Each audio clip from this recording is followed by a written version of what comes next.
Hair fall తో బాధపడుతున్నారా? 150+ branches ఉన్న అడ్వాన్స్డ్ గ్రో హెయిర్ క్లినిక్ లో ఫ్రీ కన్సల్టేషన్ కోసం కాల్ చేయండి.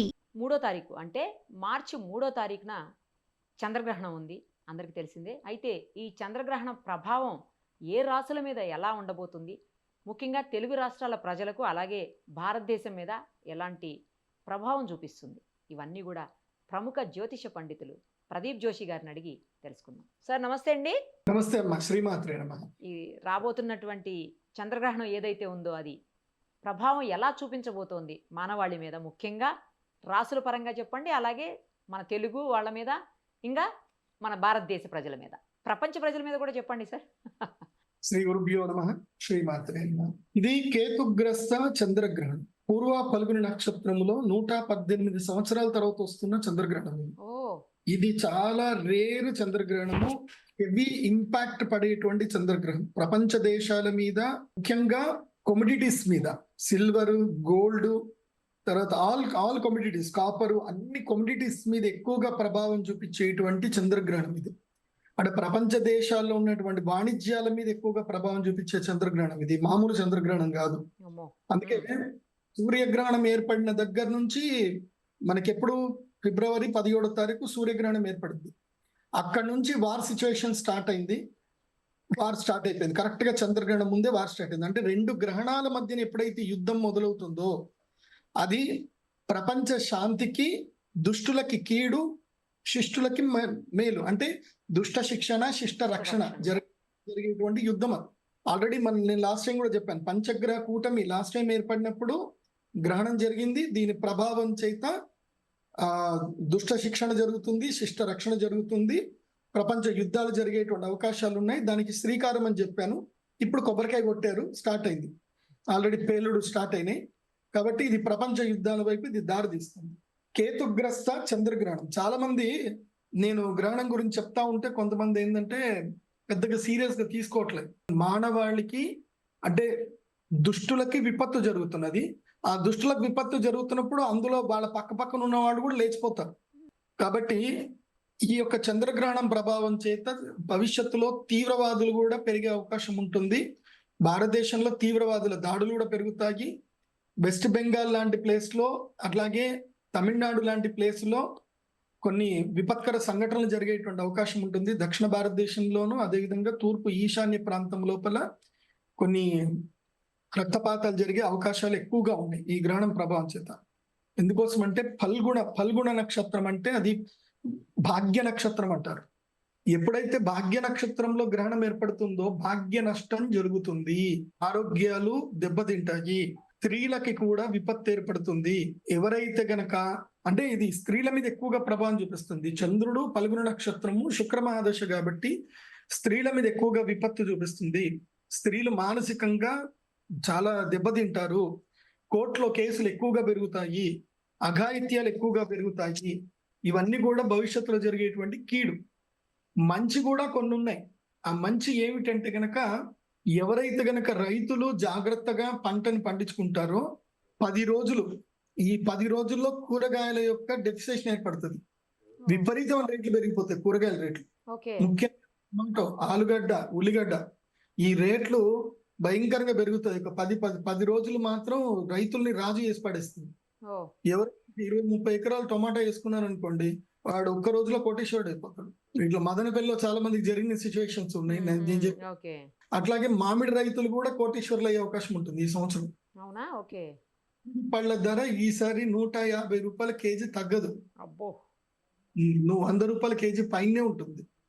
ఎందుకోసమంటే ఇప్పుడు మామిడి పళ్ళు ఎవడన్నా కొనలేకపోతే దాన్ని ఇమీడియట్లీ వేరే సొల్యూషన్కి వెళ్ళిపోతున్నారు, కానీ అమ్మట్లే రైతులు బాగా తెలివైపోయారు. కాకపోతే ఇప్పుడు రాబోయే రోజులు ఇంకో 15 రోజుల్లో ఏం జరుగుతుంది అంటే వడగళ్ల వానలు పడతాయి. రైతులు జాగ్రత్తగా ఉండండి. వడగళ్ల వానలు భయంకరంగా పడతాయి. సో కార్లు బయట పార్కింగ్ చేయకండి, అద్దాలు వలిగిపోతాయి. కాబట్టి ఈసారి వడగళ్ల వాన అయితే ఉంది. మన తెలుగు రాష్ట్రాల్లో వడగళ్ల వాన పడుతుంది. కాలి దుమారం తోటి పడతాయి. మామిడి పిందెలు రాలిపోతాయి. అదేవిధంగా మామిడి చిగురు కూడా రాలిపోతుంది. చీడపీడలు ఎక్కువగా ఉంటాయి. ఈసారి వరికి చీడపీడలు ఎక్కువగా ఉంటుంది. మళ్ళీ ల్యూకస్ట్ అనేటువంటి ప్రాబ్లం ఏదైతే ఉందో, చీడపీడలు, దోమకాట్లు అవన్నీ కూడా ఎక్కువగా వచ్చే అవకాశం ఉంటుంది. ద్రవ్యముల మీద, జలములు అంటే పాలు గాని ద్రవ్య పదార్థాలు ఏవైతే ఉన్నాయో ద్రవ్య పదార్థాలు కలుషితమయ్యే అవకాశం ఉంది. కాబట్టి ప్రజలు నీళ్ల పట్ల అప్రమత్తంగా ఉండండి, ఆహారం పట్ల అప్రమత్తంగా ఉండండి. నేనైతే ఒక 2-3 నెలలు క్షీరవ్రతం పాటించండి. అందరూ పాలు తాగకండి, పాలు తాగడం మానేసేయండి, టీలు కాఫీలు బంద్ చేయండి కొన్ని రోజులు. ఎందుకోసం అంటే కల్తీ ఎక్కువగా జరిగే అవకాశం ఉంటుంది. కల్తీతో ఒక్కొక్కసారి మూకుమ్మడి విపత్తులు, ఆరోగ్య నష్టాలు, మూకుమ్మడిగా అందరూ హాస్పిటల్లో జాయిన్ అవ్వడాలు, ఫుడ్ పాయిజన్ అవ్వడాలు ఇలాంటివన్నీ కూడా జరిగే అవకాశాలు ఉంటాయి. ఎందుకోసం అంటే గ్రహణం జరిగినప్పుడు దుర్మార్గం పెరుగుతుంది కూడా, అది కూడా జరుగుతుంది. ఎందుకోసం అంటే చెప్పాను కదా, భాగ్య నక్షత్రంలో జరుగుతుంది కాబట్టి భాగ్య నష్టం. మనందరికీ ఫస్ట్ భాగ్యం ఏంది? ఆరోగ్యమే మహాభాగ్యం. కాబట్టి ఆరోగ్యము నశించేటువంటి అవకాశం ఉంటుంది. జాగ్రత్తగా ఉండండి. తినేటువంటి ఆహార పదార్థం ముఖ్యంగా ఆడవాళ్ళు చిన్నపిల్లలు 8 ఏళ్ల నుంచి ఉండేటువంటి పిల్లలు, 8 నుంచి 22 ఏళ్ల మధ్య నుండి ఆడపిల్లలు బాయిలర్ కోళ్లు, చికెన్ తినకండి. కొన్ని రోజులు చికెన్ మానేసేయండి. ఏదన్నా మీకు అంత చికెన్ తినాలి అనుకుంటే కోళ్లు తెచ్చుకొని మీ ఇంట్లోనే దేశీగా మీరు చేసుకొని కావాలంటే వాటిని సంపుకొని తినండి. కానీ ఈ బాయిలర్ కోళ్లు తినకండి. బాయిలర్ కోళ్లతోటి కూడా రోగాలు వచ్చే అవకాశం ఉంటుంది. మళ్ళీ అది బర్డ్ ఫ్లూ అంటారు కదా, అలాంటివి వస్తాయి. ప్లస్ హార్మోనల్ ఇంబ్యాలెన్స్ జరుగుతాయి. విపరీతమైన ఇది జరుగుతుంది, మాల్ న్యూట్రిషన్ జరుగుతుంది. వాటికి ఇంజక్షన్లు ఇవ్వడం చేయడము. ఎంత 12 10th క్లాస్ పిల్లలు దాదాపుగా డిగ్రీ పిల్లలకి కనిపిస్తున్నారు, ఆడపిల్లలందరూ కూడా. దాని జరుగుతుంది కాబట్టి అది మీరు అప్రమత్తంగా ఉండండి. సో ఇది ప్రపంచానికి జరిగేటువంటి విపత్తులు. అదేవిధంగా మేలు కూడా. నేను ఈ సంవత్సరం రైతులకు నేను అడ్వైజ్ ఇచ్చేది ఏంటంటే, బ్రోక్లీ పంటలు పండించండి, ఎక్కువ శాతం కూరగాయలు పండించుకోండి, పండ్లు పండించుకోండి. దీనివల్ల భవిష్యత్తులో రైతులు ఈ సంవత్సరం అంతా లాభం పొందే అవకాశం ఉంటుంది. రైతులు ఎవరు కూడా భూములు అమ్ముకోకండి.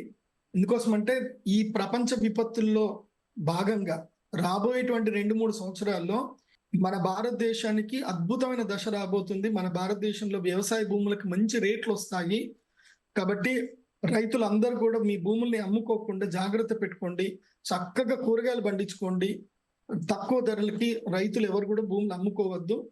రాబోయే టైంలో చాలా మంచి టైం ఉంది. ఎందుకోసం అంటే గురుడు ఎప్పుడైతే కర్కాటక రాశి లోపలికి ఎంటర్ అవుతాడో జూన్ 3వ తారీఖు తర్వాత రైతులందరికీ మంచి టైం ఉంటుంది. భారతదేశీయులందరికీ మంచి టైం ఉంటుంది. జూన్ 3 వరకు భారతీయులకు అంత మంచి లేదు, కానీ 3 తర్వాత భారతదేశానికి గోల్డెన్ టైం రాబోతుంది.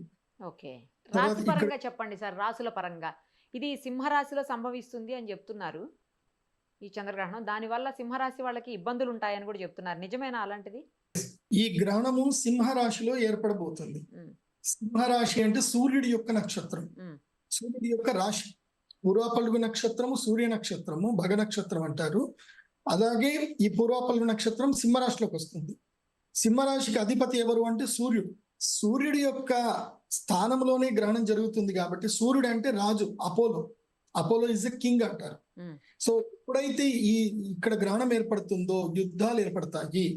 కాబట్టి సింహరాశి వాళ్ళకి ఇది కీడు, రాజకీయ నాయకులకి ఇది కీడు. రాజకీయ నాయకులు స్కామ్లో ఇరుక్కుంటారు, స్కాములు బయటపడతాయి. ఇప్పుడు రాజకీయ నాయకుల స్కాములు బయటపడతాయి.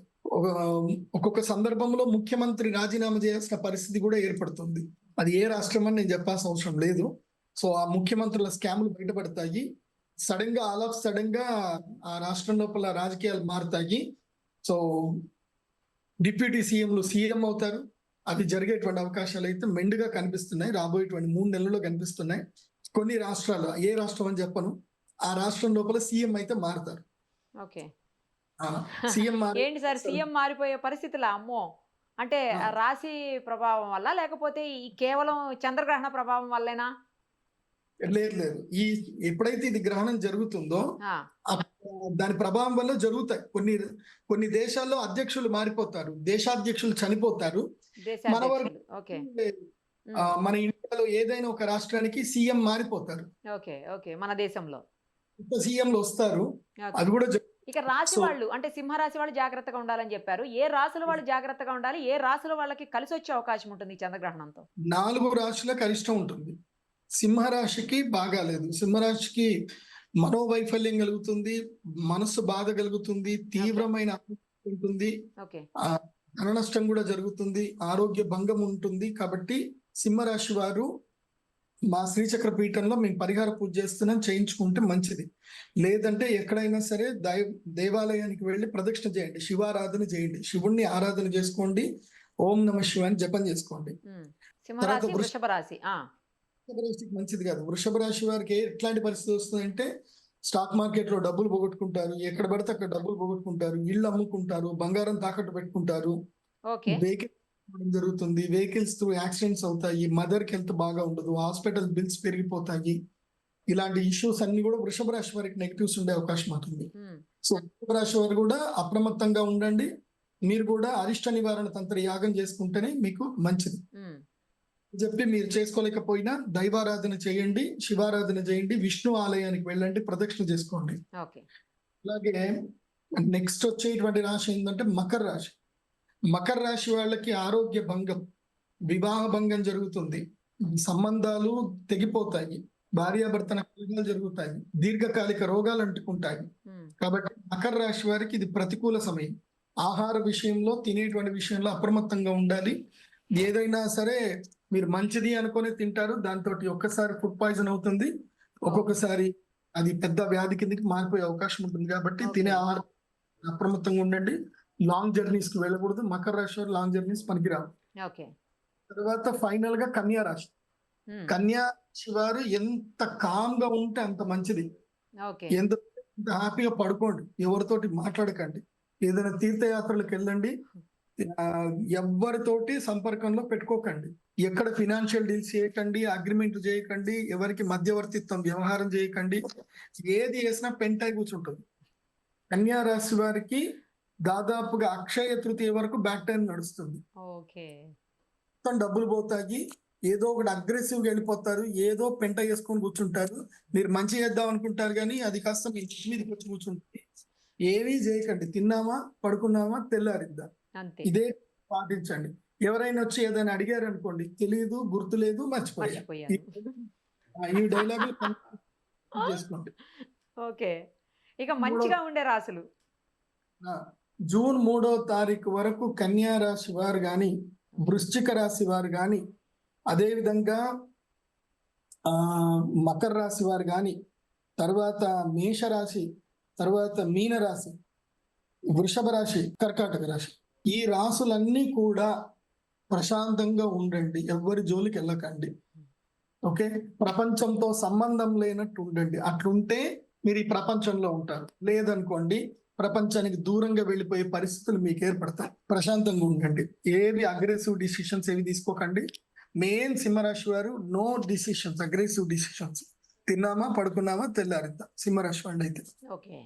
నెక్స్ట్ మంచి ఉండే రాశులు ఏవి అంటే గనక, ఈ గ్రహణం వల్ల మిథున రాశి వారికి కలిసి వస్తుంది, బాగుంటుంది. మిథున రాశి వారికి ధైర్యం ఉంటుంది. అదే విధంగా వృశ్చిక రాశికి, తులారాశి వారికి అద్భుతంగా ఉంటుంది. అందులోనూ తులారాశి వాళ్ళకి జూన్ 3వ తారీఖు వరకు పట్టిందల్లా బంగారం.